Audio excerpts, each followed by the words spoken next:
ഇത് മാസ് മോട്ടോഴ്സിൽ നിന്നാണ്. Honda Activa വർക്കിന് വേണ്ടിയിട്ടുണ്ട്. നമുക്കതിനകത്ത് ജോബ് കാർഡിൽ പറഞ്ഞാൽ മതി. ഫ്രണ്ട് വെട്ടലുണ്ട്, mirror right side checkup, general service, engine oil check ചെയ്തിട്ട് മാറ്റാം. വാട്ടർ സർവീസ് വേണ്ടാന്ന് പറഞ്ഞിട്ടുണ്ട് കേട്ടോ.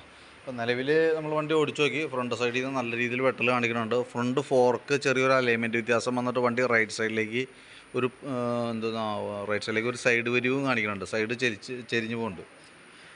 സൈഡ് വലിയതായിട്ട്, അതായത് ഫ്രണ്ട് ബ്രേക്കൊക്കെ പിടിക്കുമ്പോൾ നമുക്ക് കൃത്യമായിട്ട് മനസ്സിലാവും അത് റൈറ്റ് സൈഡിലേക്ക് വണ്ടി എടുക്കുന്നുണ്ട് കേട്ടോ.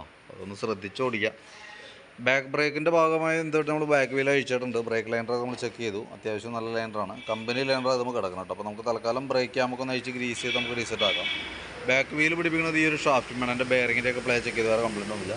ബാക്കിലത്തെ ടയറായാലും അത്യാവശ്യം ഉപയോഗിക്കാനൊക്കെ ഉണ്ട്. ബാക്ക് ഗിയർ ബോക്സിൻ്റെ ഓയിൽ നമ്മൾ നോക്കി, വേറെ കംപ്ലയിൻ്റ് ഒന്നുമില്ല. ബെയറിങ്ങിൻ്റെ ഭാഗം ചെക്ക് ചെയ്തു, വേറെ കംപ്ലയിൻ്റ് ഒന്നുമില്ല കേട്ടോ.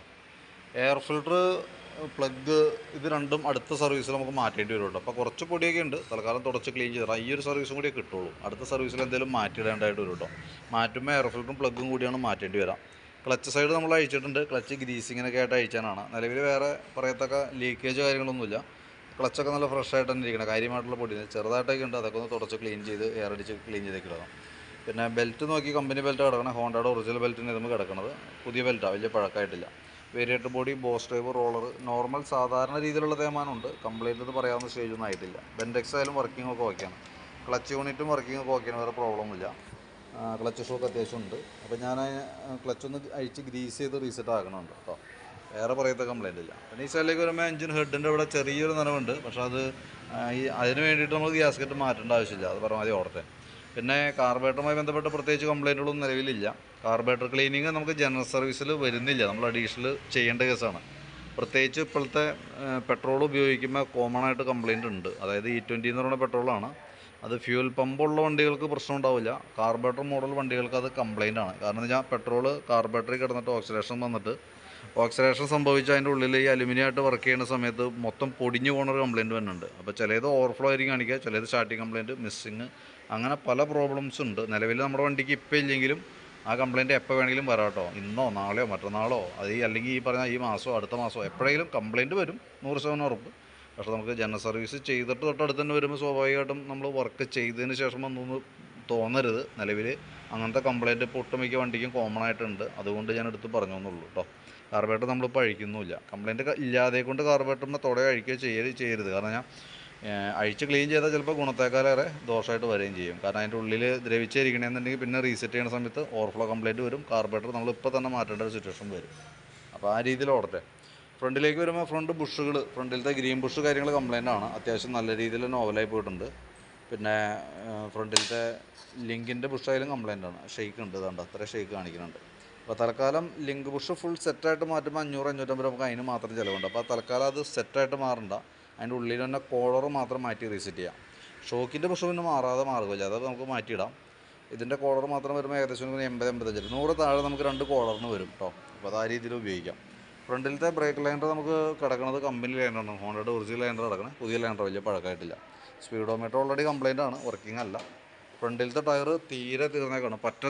അതുകൊണ്ട് തന്നെ ഫ്രണ്ട് വണ്ടി ഓടിക്കുമ്പോൾ നല്ല രീതിയിൽ വെട്ടൽ കാണിക്കുന്നുണ്ട്. അപ്പോൾ അതൊന്ന് ശ്രദ്ധിച്ചേക്കാം. മാറ്റണേഴ്സ് നോക്കാം. പറ്റുമെന്നുണ്ടെങ്കിൽ മാറ്റണ സമയത്ത് ഒരു ഓവർ ഗ്രിപ്പുള്ള മോഡൽ ഇടാതെ കൊണ്ട് സാപ്പർ മോഡൽ ഇടാനായിരിക്കും കുറേ കൂടി നല്ലത്. അപ്പോൾ MRF, C8, അപ്പോളോ ഏതായാലും സാപ്പർ മോഡൽ ചൂസ് ചെയ്യണമായിരിക്കും കുറേ കൂടി ബെറ്റർ കേട്ടോ. പിന്നെ ഫ്രണ്ട് ഫോർക്ക് ബെഡ് എന്ന് പറഞ്ഞാൽ എനിക്ക് ഫ്രണ്ട് വീല് ശക്തമായിട്ട് എവിടെയെങ്കിലും പോയി വണ്ടി ഇടിച്ചിട്ടുണ്ടാവാം. ഇതിൻ്റെ ഫോർക്കിൻ്റെ പ്രത്യേകത വെച്ചാൽ നല്ല ലെങ്തി ഫോർക്കാണ്. അതുകൊണ്ട് തന്നെ ലിവറേജ് കൂടുതലായിരിക്കും. ഇവിടെ നമ്മളൊരു ചെറിയ ഒരു ഇമ്പാക്റ്റ് കൊടുത്താൽ പോലും അതിൻ്റെ സെൻറ്റർ ഭാഗത്ത് അല്ലെങ്കിൽ കോൺ വന്ന ഭാഗം ചെറുതായിട്ടൊന്ന് ബെൻഡായി കൊടുക്കും. അത് സ്കൂട്ടർ മോഡൽ ഒട്ടുമിക്ക വണ്ടികളുടെയും പ്രത്യേകത അതാണ്. പഴയ മോഡൽ ആക്റ്റീവ 5G വരെയുള്ള വണ്ടികളിലും ആ ഒരു കംപ്ലയിൻ്റ് ഉണ്ട്. കംപ്ലയിൻ്റ് അല്ല, അതിൻ്റെ മെത്തേഡ് അങ്ങനെയാണ്. അപ്പോൾ അതുകൊണ്ട് തന്നെ നമ്മളിപ്പോൾ ഒരു നല്ലൊരു ടയറുമ്പോൾ നല്ലൊരു ഇമ്പാക്റ്റ്, നല്ലൊരു ഇടി കിട്ടിക്കഴിഞ്ഞാൽ തന്നെ ഫോർക്ക് ബെൻഡാവും. പ്രത്യക്ഷത്തിൽ നമുക്ക് വേറെ വണ്ടിക്കൊന്നും പറ്റിയിട്ട് ചെയ്യും, ഫോർക്കിന് അത് എഫക്റ്റ് ചെയ്തിട്ടുണ്ടാവും. ആ ഒരു കംപ്ലയിൻറ്റ് നമ്മുടെ വണ്ടിക്ക് ഉണ്ട് കേട്ടോ. നമ്മൾ ബുഷ് മാറ്റിയിട്ടോ ടയർ മാറ്റിയിട്ടോ ആ വലിയ വെട്ടൽ മാറുമെന്നല്ലാണ്ട് റൈറ്റ് സൈഡിലേക്കുള്ള വലിവ് ഒരു കാരണവശാലും മാറില്ല. അത് ഫോർക്കുമായി ബന്ധപ്പെട്ടായതുകൊണ്ട് അത് അതിനുള്ള പ്രോബ്ലം ഇല്ല. നിങ്ങൾക്ക് ഓടിക്കുമ്പോൾ നിങ്ങൾക്ക് ചിലപ്പോൾ ഫീൽ ചെയ്യണമെന്നില്ല, കസ്റ്റമർക്ക് അത് ഫീൽ ചെയ്യണമെന്നില്ല. പക്ഷേ നിലവിൽ അങ്ങനെ ഒരു കംപ്ലയിൻ്റ് ഉണ്ട്. പിന്നെ മിറർ നമുക്ക് അതിൻ്റെ ഈ അഡാപ്റ്ററിൻ്റെ ത്രെഡ് പോയേക്കണം. അപ്പോൾ അത് മാറ്റിയിട്ട് മിറർ ഒന്ന് സെറ്റ് ചെയ്യണ ദിവസം പറഞ്ഞിട്ടുണ്ട്.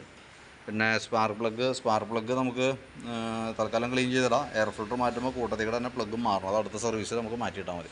ആക്സിലേറ്ററിൻ്റെ കേബിൾ നല്ല ടൈറ്റ് കാണിക്കുന്നുണ്ട്. അപ്പോൾ അതും ഞാൻ എസ്റ്റിമേറ്റിനകത്ത് ഈ ആക്സിലേറ്റർ കേബിളും കൂടി ഉൾപ്പെടുത്തുന്നുണ്ട്. വീഡിയോ കണ്ടതിന് ശേഷം നോക്കിയിട്ട് പറഞ്ഞാൽ മതി. അതും കൂടി ഉൾപ്പെടുത്തിയിട്ടുള്ള എസ്റ്റിമേറ്റ് ഇടാം. പിന്നെ എഞ്ചിൻ ഓയിൽ മാറുന്നുണ്ട്. അത്രയാണ് മെയിനായിട്ട് വരും. അപ്പോൾ നമുക്ക് ജനറൽ സർവീസിന് പുറമെ നമുക്ക് വന്നത് അഡീഷണലായിട്ട് വേണ്ടത് ആക്സിലേറ്റർ കേബിൾ മാറാമെന്നുള്ള. ആക്സിലേറ്റർ കേബിൾ മാറുമ്പോൾ നമുക്ക് ഫ്രണ്ട് കവറും ഫുള്ളായിട്ട് അയക്കണം. അതിൻ്റെ കാരണം ഇവിടെ തുടങ്ങി അതിൻ്റെ ഉള്ളിൽ കേബിൾ പോയിട്ട് ഇങ്ങേറ്റം വരെ വന്നുണ്ട്. അപ്പോൾ ആക്സിലേറ്റർ കേബിൾ മാറ്റുമ്പോൾ നമുക്ക് അതിനകത്ത് ലേബർ ചാർജ് ചെറിയ വേരിയേഷൻ വരും. അതും അടക്കം ഉൾപ്പെടുത്തി ഡീറ്റെയിൽ ആയിട്ടുള്ള എസ്റ്റിമേറ്റ് വാട്സാപ്പിലിടാം. വീഡിയോ കണ്ടതിന് ശേഷം നോക്കിയിട്ടൊന്ന് റിപ്ലൈ ഇട്ടേക്കാം. അപ്പോൾ ടയറൊക്കെ ഒന്ന് ശ്രദ്ധിച്ചോളാം കേട്ടോ. ഫ്രണ്ട് ടയർ ഫുള്ള് തീർന്നു കിടക്കണതാണ്. അത് ആ രീതിയിൽ കിടക്കുന്ന സമയത്ത് വണ്ടി പാളാനൊക്കെ സാധ്യത വളരെ കൂടുതലാണ്. അപ്പോൾ ഞാനതിൻ്റെ ഒരു അപ്രോക്സിമേറ്റ് എസ്റ്റിമേറ്റ് ആക്കി ഇടാം. വീഡിയോ കണ്ടുകഴിയുമ്പോൾ നോക്കിയിട്ടൊന്ന് റിപ്ലൈ ഇട്ടോളൂ. ഓക്കെ.